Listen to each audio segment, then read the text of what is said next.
지나셨나요? 봄이 참 좋은 계절인데 문제가 있어요. 나른해서 잠이 와요. 그걸 춘곤 그래요. 춘곤. 여러분 잠이 오면은 눈 뜬 채로 한숨씩 자세요. 나는 두레마을 농장에 요즘 농장을 꾸리고 있는데 어제는 돼지 감자를 계속 심었습니다. 돼지 감자를 왜 심느냐? 당뇨에 아주 좋은 약입니다. 당뇨병에는 돼지 감자가 제일이에요. 그 인디안은 돼지 감자가 주식인데 그 사람들은 돼지 감자가 없습니다. 저 돼지 감자가 없는 게 아니고 당뇨가 없습니다. 우리 꼴짝이에 돼지 감자 많이 심어서 요즘은 당뇨 환자가 너무 많아요. 국민병이라 그래요. 그래서 뭐 돼지 감자를 계속 우리가 보급을 하는 겁니다. 오늘은 민수기 공부 5번째 시간, 민수기 11장 1절과 2절에서 시작합니다. 민수기를 공부하는 5번째 시간, 민수기를 전체 8시간 공부하고 그 다음에 신명기를 8시간 합쳐서 16시간 공부하는데 오늘은 민수기 5번째 시간 민수기 11장 1절 2절입니다. 민수기 11장 1절 2절이 민수기를 요약한 내용이다. 그렇게 얘기합니다. 자, 민수기의 주제부터 다시 우리가 복습을 합시다. 민수기의 중심되는 골자, 주제가 무엇이냐? 훈련입니다. 훈련. 그래서 민수기를 훈련의 책 민수기 그렇게 말합니다. 훈련 장소가 시내 광야. 훈련 기간은 40년. 자, 시내 광야부터 다시 우리 복습합시다. 이 테이블 이쪽은 에집트예요. 테이블 이쪽 편은 가나안 땅. 에집트에서 이 중간에 시나이 반도, 시내 사막이에요. 에집트에서 종살이를 무려 430년 했습니다. 430년 만에 백성들이 사무치는 한이, 기도가 하늘에 닿아서 하나님이 응답하셔서 모세를 보냈습니다. 모세가 지도자가 돼서 애굽 종살이에서 해방이 돼서 광야를 거쳐 가나안 땅으로 가는데 애굽 땅에서 시내 광야로 나오는데 바다가 있습니다. 홍해 바다. 붉을 홍자예요. 영어로는 홍해 바다를 레드, 붉다가 레드지요. 검다는 블랙이고 붉은 바다, 레드 시입니다. 왜 붉다는 말이 생겼느냐? 저 나일강 상류가 아프리카에서부터 시작돼요. 아프리카에서부터 시작돼서 흘러내리는 나일 강물이 아프리카의 황토 흙을 싣고 내려오는 거예요. 황토 흙이 붉은색이니까. 그래서 에집트까지 내려오면은 그 색깔이 붉은 거예요. 붉은 바다 레드시 홍해를 건너서 광야로 나왔는데 이 광야 사막이 400km예요.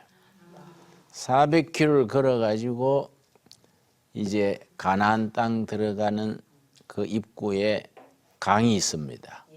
요단강 그래요. 조르단 리버. 자, 그러면 민수기의 무대는 애굽에서 해방돼서 홍해바다는 건넜는데 아직 요단강 건너서 가나안은 못 들어갔어요. 그 기간 400km를 무려 40년간 방황을 한 겁니다. 자, 그러면 영적으로는 우리가 어떻게 해석하느냐? 애굽 땅은 우리가 하나님을 알지 못하고 은혜를 모르고 세상에서 살던 시대예요. 죄와 죽음 아래 육신에 매여 살던 때가 애굽 땅이에요. 애굽 땅에서 해방돼서 홍해바다 건넌 것을 신앙적으로는 예수 믿고 구원받은 거예요. 그러면은 요단강 건너서 가나안 땅 들어가는 것은 이 세상 끝내고 천국 들어가는 거예요. 그래서 여러분 찬송가 중에 장례식 때 많이 부르는 찬송이 있습니다. 며칠 후 요단강 건너가 만나리. 뭐 실제 이스라엘 성지 간다는 게 아니라 죽은 사람이 왜 요단강 건넜습니까? 요단강 건너 가나안 땅은 천국이죠. 그 요단강 건너가 만나리. 그렇게 이제 영적으로 의미를 부여하는 겁니다. 그걸 좀 전문 용어로 신학화한다 그래요. 신학적인 의미를 부여하는 겁니다. 그래서 애굽과 가나안 땅 사이 광야 400km. 여기 이제 40년간 그 땅을 참 고생 돌면서 훈련을 받은 거지요. 훈련받는 목적은 세 가지예요. 왜 훈련을 받느냐? 첫째는 종살이 할 때에 종의 근성이 있어요. 종의 근성. 가나안 땅 들어가서 하나님의 역사를 펼치려면은 종의 근성을 다 빼야 되는 거예요. 근성을 일본말로 곤조라 그래요. 곤조. 아, 그 친구 곤조가 나빠. 그러죠. 근성이 나쁘다요. 종살이를 오래 하면은 종의 근성이 생겨요. 그런데 가나안 땅 들어가서도 종의 근성대로 살면 안 되니까 종의 근성은 자기가 책임질 줄 모르고 주인 볼 때는 열심히 일하는 척하고 주인이 안 볼 때는 땡땡이 치고 이런 것이 종의 근성이에요. 종은 아무것도 책임질 필요가 없습니다.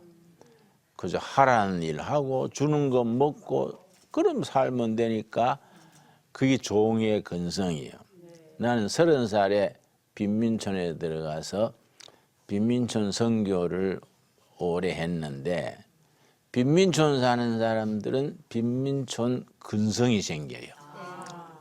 그걸 고상하게 말하면 빈민문화고 좀 막말로 하면은 빈민곤조요. 곤조.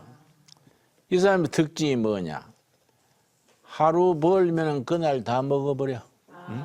저축할 줄 몰라. 그 자기가 가난한 것이 자기 탓이 아니야. 나라가 잘못해 가난하고 뭐 누가 잘못해 가난하고 다 너무 탓이지 자기 탓이 없어요. 또 조그만한 이익이 있으면은 의리를 확 바꿔버려요. 그래서 빈민촌에서 내가 오래 살아보니까 가난에 부대끼어 살면서 두 가지 현상이 있어요. 100명 중에 90명, 95명은 가난에 져버려요. 빈민 근성이 생기고 게을러지고 나무 탓하고 저축하지 않고 그냥 하루 벌어 다 먹어버리는 거예요.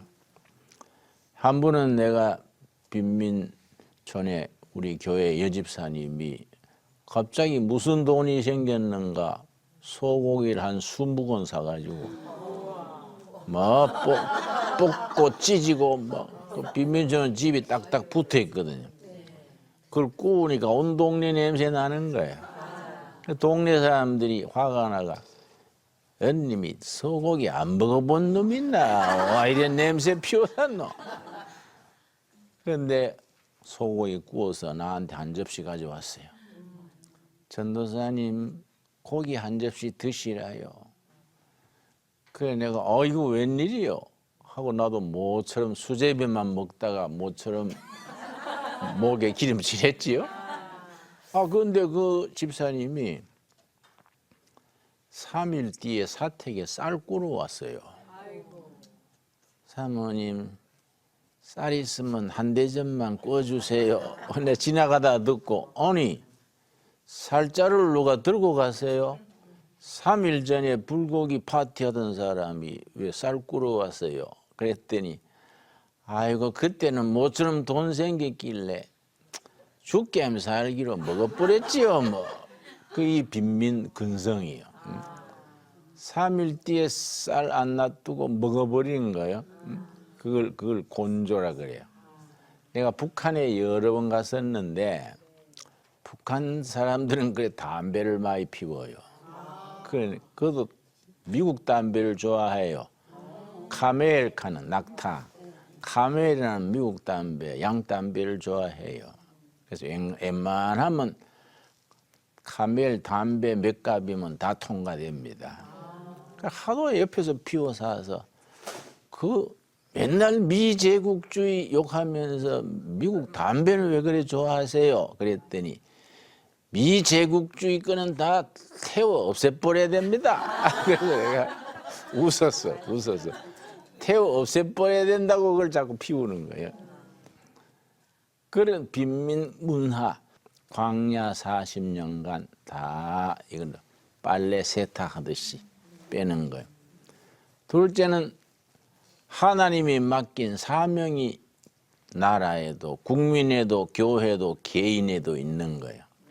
그 사명을 감당하려면 훈련을 받아야 돼. 주신 사명, 그걸 미션 그래요. 미션. 사명을 감당하려면 훈련을 봐야 되기 때문에 광야 40년 훈련이 있었지요.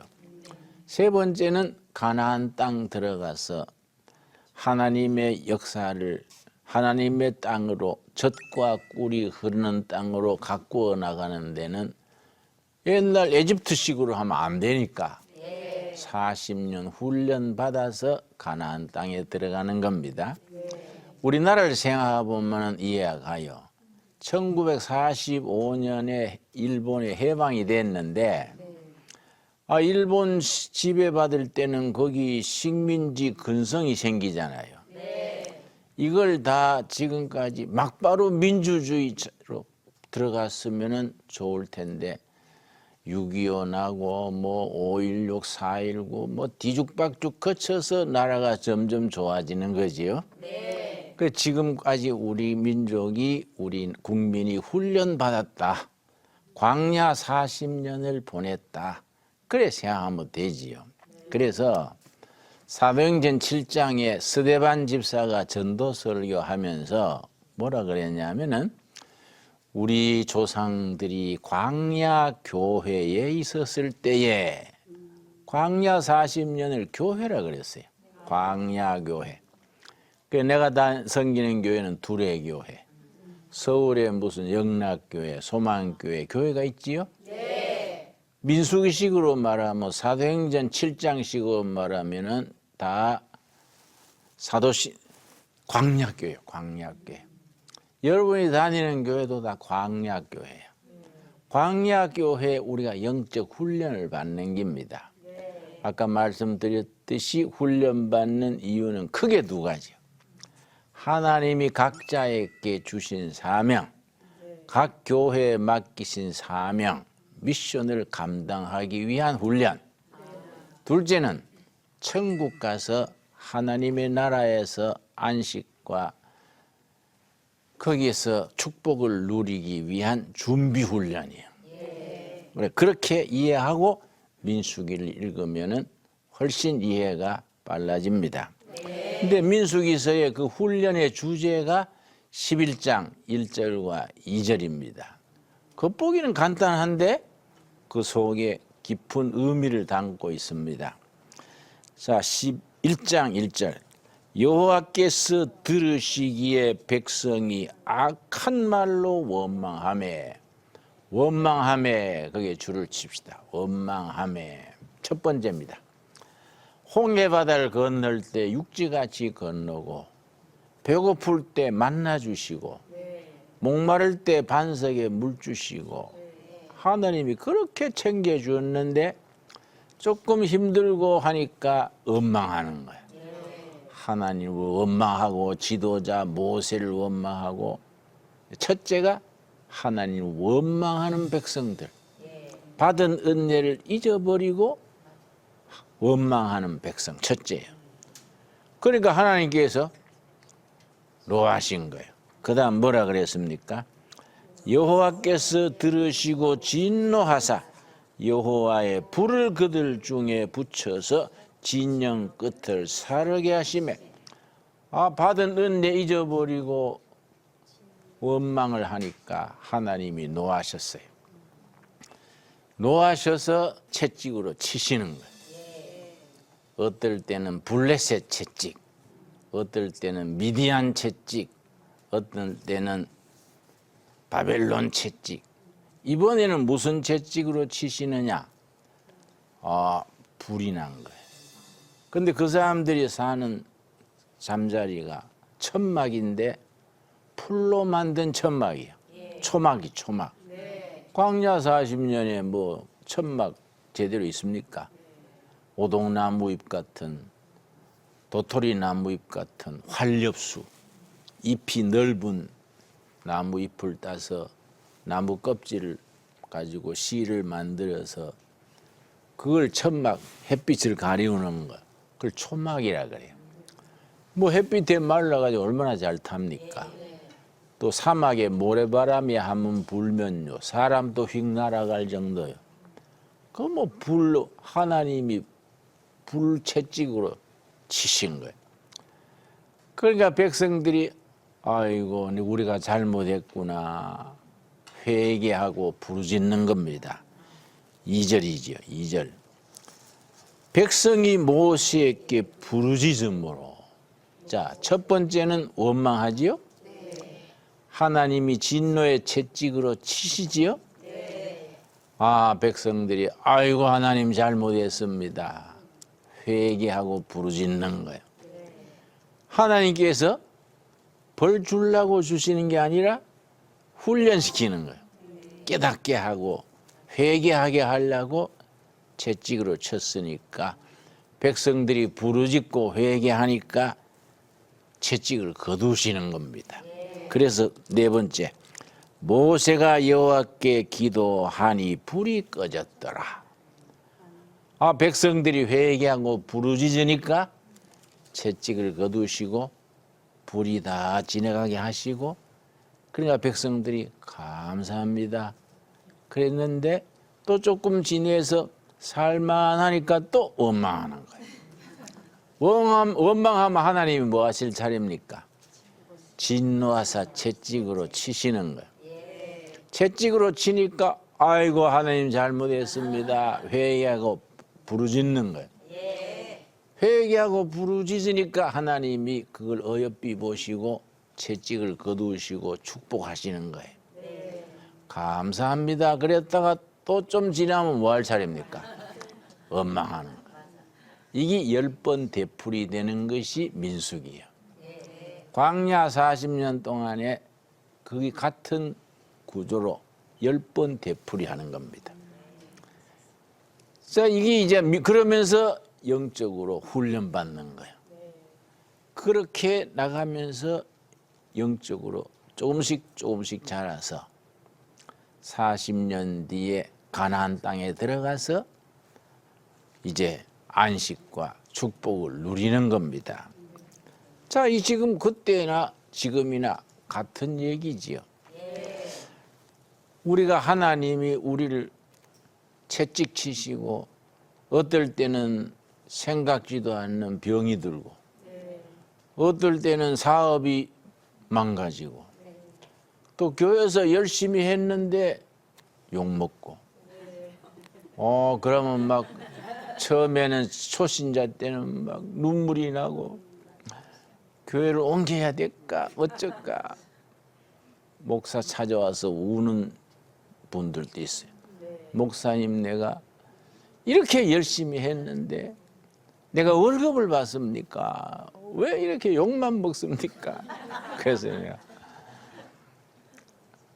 그거 알고 하셔야 돼요. 교회라는 데를 알고 하셔야 됩니다. 교회라는 데는요, 일하라고 저 지붕에 올려놓고 사다리 치워버리는 데가 교회예요. 지붕에 올려놓고 회장 뽑고 총무 뽑아서 올려놓고는 사다리 치워버리면 쩔쩔매잖아요. 내려오도 뭐하고. 그럼부터 아이고 잘난 척 하더니 꽃이다. 이게 교회예요. 알고 해야 돼, 알고. 응? 그러니까 민수기 11장 1절 2절이 우리가 광야 훈련의 하나의 공식이지요. 민수기에서 이런 내용이 성경 전체에 계속됩니다. 예를 들어서 사사기 6장 1절 한번 찾아봅시다. 사사기 6장. 이스라엘 백성들이 가나안 땅 들어가서 여호수아가 죽고 그 광야 체험했던 시대는 다 죽고 후손들이 받은 은혜를 잊어버리고 하나님을 떠났어요. 그래가지고 하나님 없이 뭐 세상적으로 살고 우상 숭배하고 발신 숭배하고 이러니까 하나님이 진노하셔서 치시는 거예요. 그래서 사사들을 12번 보냈습니다. 그 사사기가 12명의 사사가 등장하는데 대표적으로 사사기 6장 1절 369페이지 찾았습니까? 네. 1절 이스라엘 자손이 또는 왜 썼어요? 정과자다 이 말이야. 또 되풀이한다. 민수기에서는 몇 번 되풀이했다고요? 10번. 그래 사사기도 또 그런다.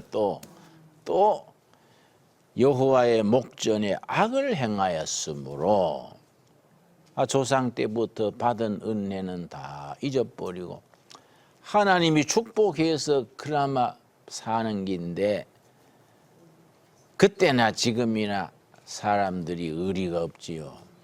받은 은혜 잊어버리고 또 악을 행하고 원망하니까 여호와께서 7년 동안 그들을 미디안의 손에 넘겨주시니 이번에는 미디안 채찍이에요. 미디안이 쳐들어와 가지고 주인 노릇하는 거예요. 농사 지어놓으면 추수할 때 되면은 미디안 사람들이 메뚜기 떼처럼 와가지고 다 걷어가 버리는 거예요. 몇 년 동안? 7년간 미디안이 그렇게 몹쓸 짓을 하니 그때서야 백성들이 깨닫고 부르짖는 겁니다. 우리가 하나님 앞에 원망하고 악을 행했기 때문에 하나님이 미디안 채찍으로 치시는구나. 그렇게 깨달은 겁니다.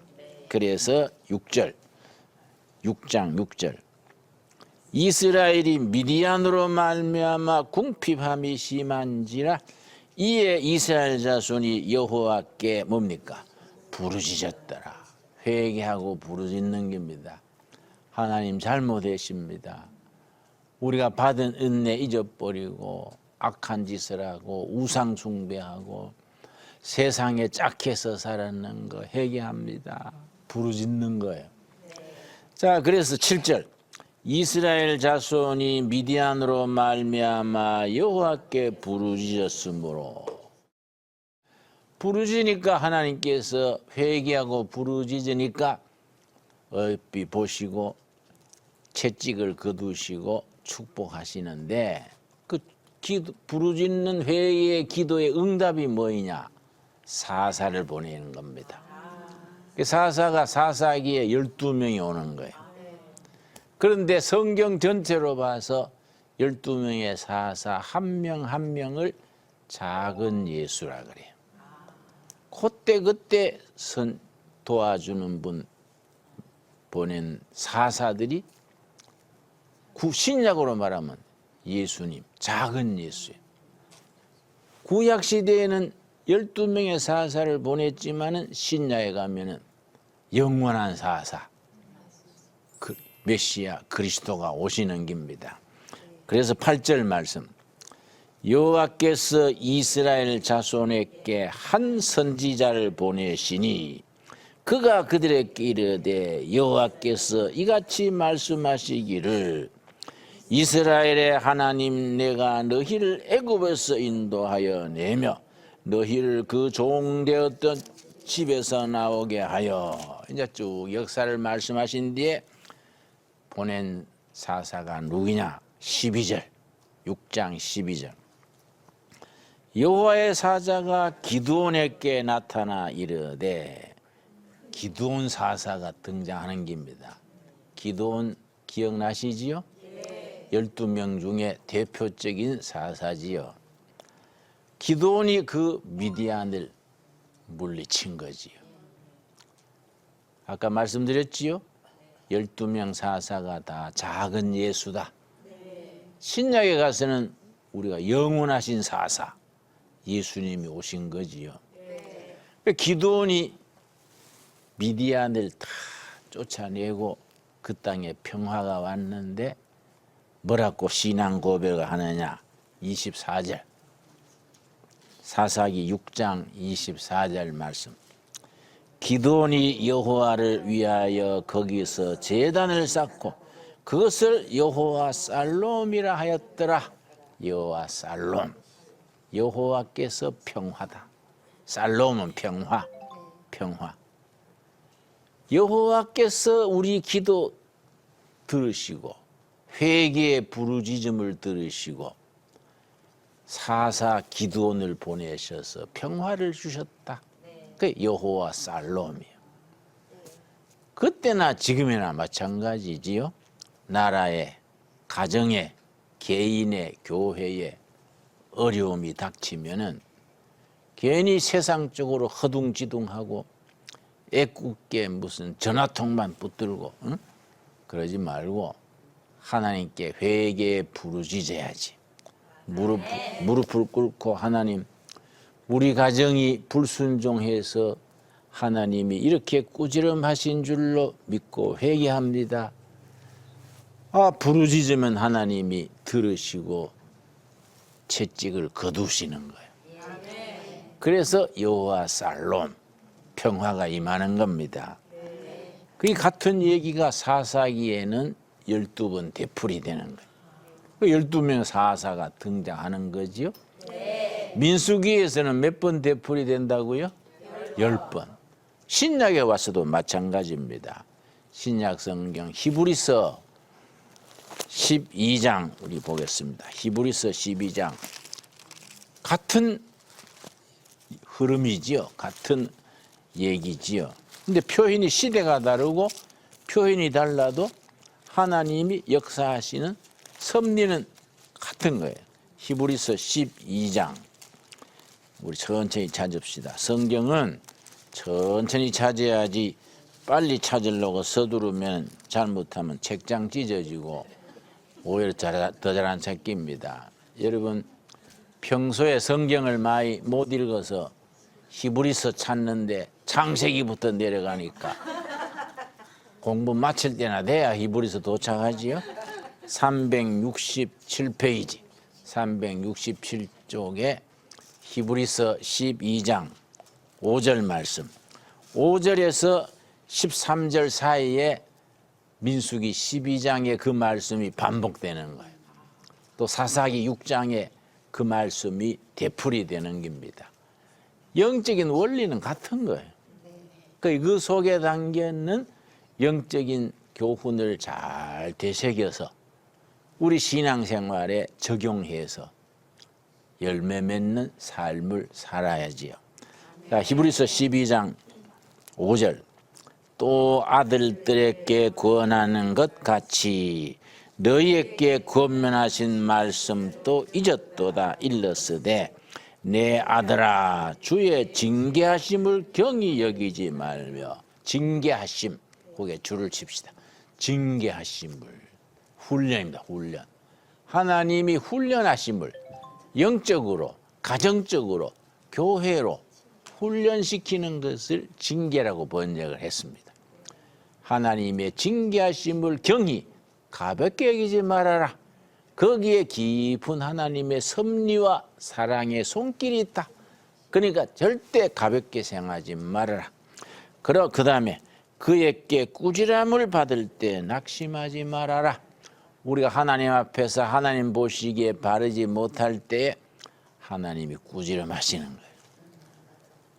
그렇다고 막 낙심해가지고 아이고 내가 11전금도 잘 드리고 집사 중에 권사 중에 잘해보려고 그렇게 애썼는데 이럴 수가 있나 뭐 낙심해가지고 그런 경우가 있지요. 그러지 말아라 이거야. 왜냐? 그 속에 하나님의 사랑이 있다. 그 다음 6절. 주께서 그 사랑하시는 자를 징계, 훈련하시고 사랑하는 자녀들을 꾸지람하시고 훈련시키신다. 징계하시고 그가 받아들이시는 아들마다 채찍질하심이라 하였으니.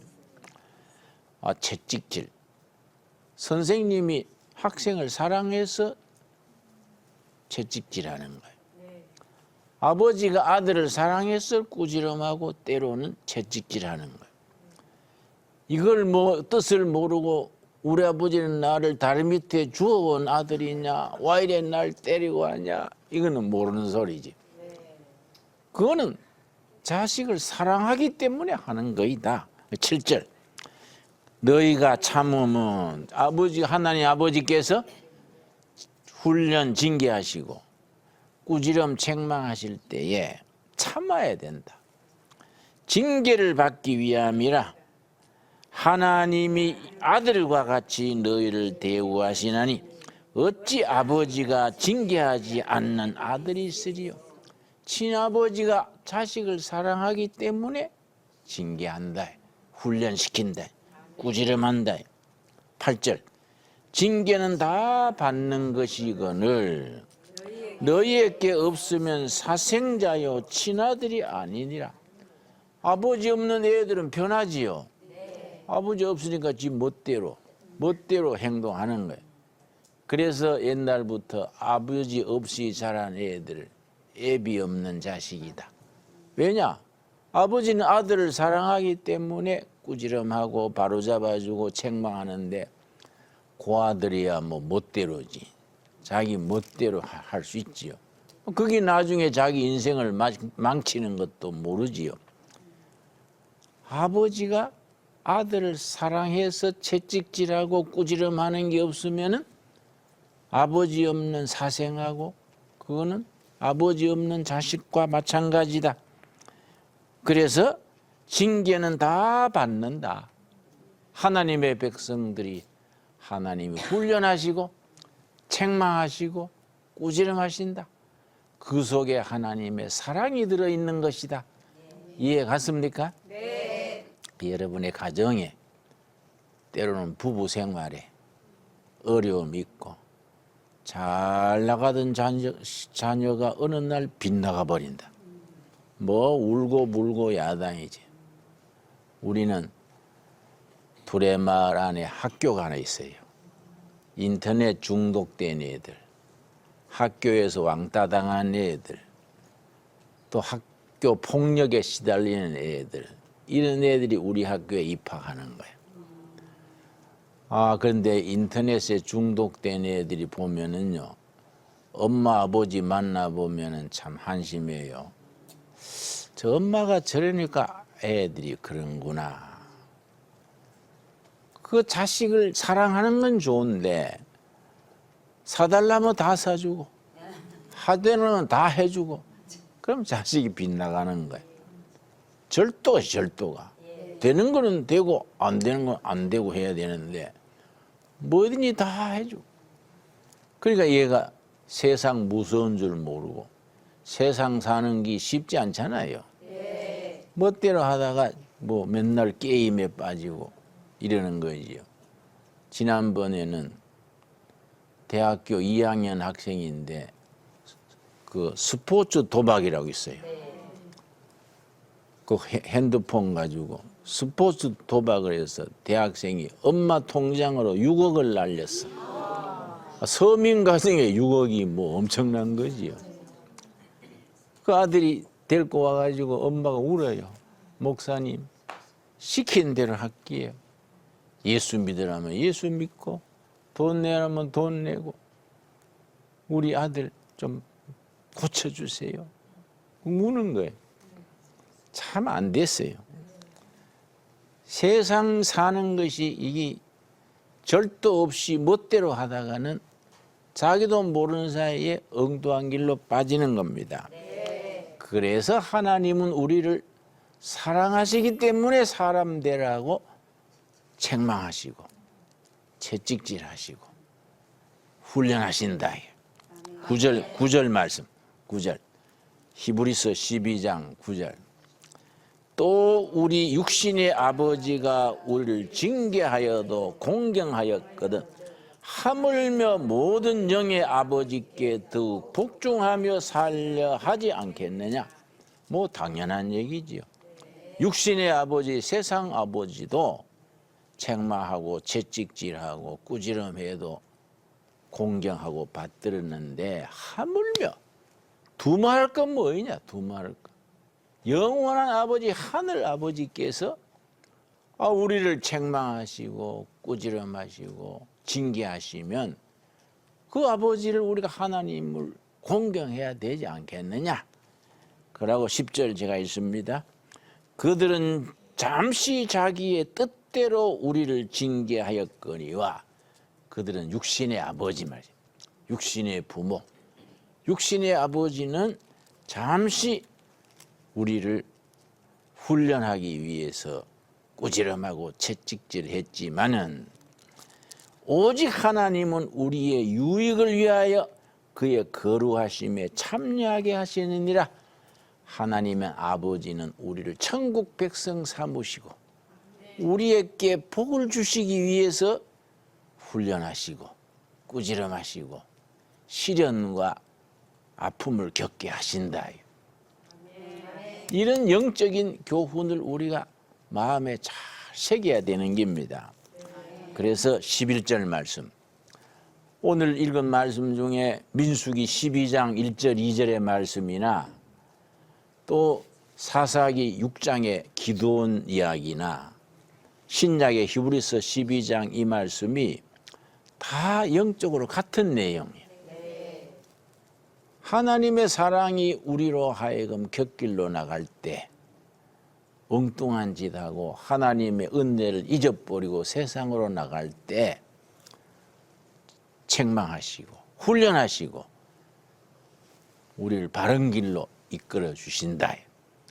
거기에 하나님의 사랑의 손길이 있다.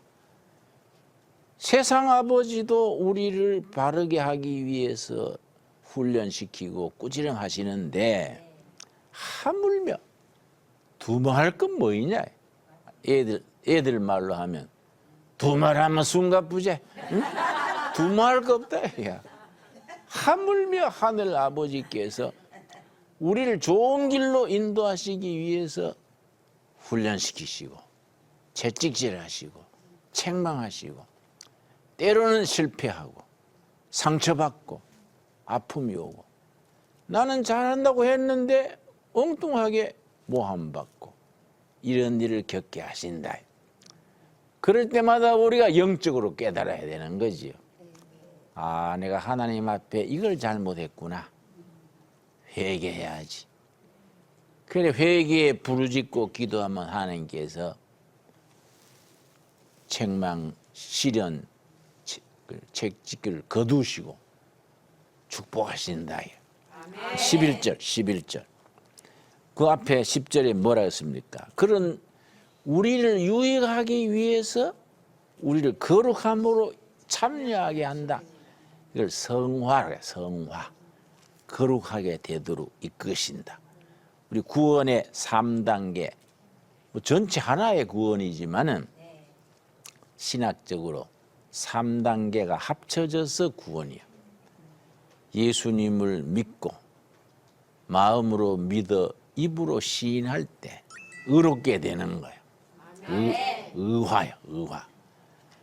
구원받은 뒤에 우리가 거룩하게 사는 거예요. 성화요, 성화. 거룩하게 살다가 천국문 들어갈 때 영광스럽게 할렐루야 천국 가는 거예요. 그걸 영화라 그래. 예수를 구주로 영접하고 믿을 때 의롭게 된다. 의화. 그렇게 구원받은 성도가 날마다 거룩함을 이루어 나간다. 성화. 천국문 들어갈 때 할렐루야. 얼마나 행복하겠어요? 그 영광스럽게 된다 이 말이에요. 지금 그 얘기죠. 지금 우리를 채찍질하고 꾸지럼해서 우리를 성화, 거룩함으로 나아가게 하신다. 11절. 무릇 징계가 당시에는 즐거워 보이지 않고 슬퍼 보이나 후에 그로 말미암아 연단받은 자들은 의와 평강의 열매를 맺느니라. 결국은 하나님이 우리로 하여금 복되게 하시려고 의와 평강의 열매를 거두게 하시고, 의라는 것은 쉽게 이해하면 바르게 하는 것, 삐뚤어지고 구부러진 것을 바르게 하는 것, 평강은 마음의 평화와 육신의 건강, 가정의 평화 다 합친 거예요. 하나님이 왜 우리를 뒤집어 놓고 훈련시키고 시험받고 왜 그렇게 하시느냐? 결국은 의와 평강의 열매를 맺어서 안식과 회복, 축복을 누리게 하시려고 우리를 인도하신다. 아멘. 나는 다음 주일에 우리 40명 데리고 일본 후지산 밑에 치유 농장이 있어요. 치유. 힐링 팜 그래. 후지산 중턱의 숲에 숲 치료하는데 우리가 닷새 동안 갑니다. 가서 그 농장 안에 온천도 있고 농장에 농사 지으면서 몸과 마음이 안식을 누리고, 거기는 암 환자, 무슨 고혈압 환자 이런 사람들이 와서 치유도 받고 묵상도 하고 훈련 받는데, 그게 내가 40명 데리고 다음 주 화요일에서 토요일까지 가는 거죠. 다음에 언제 갈 때 내가 미리 말씀드릴 테니까 같이 갑시다. 예소리는 잘해도 안 가더만. 근데 결국은 하나님이 우리에게 약속하시는 것은 의와 평강의 열매를 맺게 하는 거이다. 그게 마지막에 12절 13절이 우리에게 주시는 격려의 말씀이지요. 그러므로 이 앞에 얘기를 다 들었으므로, 그러므로 피곤한 손과 연약한 무릎을 이렇게 세우고, 낙심하고 기운 떨어져 가지고 아이고 내 인생 오그라졌네, 그러면 안 된다. 피곤한 손과 연약한 무릎을 일으켜 세우고, 13절이 결론이지요. 너희 발을 위하여 곧은 길을 만들어 저는 다리로 하여금 어거리지 않고 고침을 받게 하라. 치유받게 하라. 회복되게 해라. 하나님이 약속하시고 예비하신 축복을 누리게 해라. 하나님 안에 여호와 살롬, 안식이 있고 축복이 있고 회복의 역사가 있다. 그러므로 너희는 연약한 손과 무릎을 일으켜 세우고 힘내라. 용기를 가져라. 왜냐? 하나님 앞에서 다 고침을 받고 회복되고 예비하신 안식과 축복이 기다리고 있다. 믿어집니까? 네. 자기에게 주신 말씀으로 믿어야 돼요. 저는 다리로 하여금 어그러지지 않고 고침을 받게 하라. 우리에게 주시는 약속의 말씀으로 받을 수 있기 바랍니다. 오늘 거기까지. 감사합니다.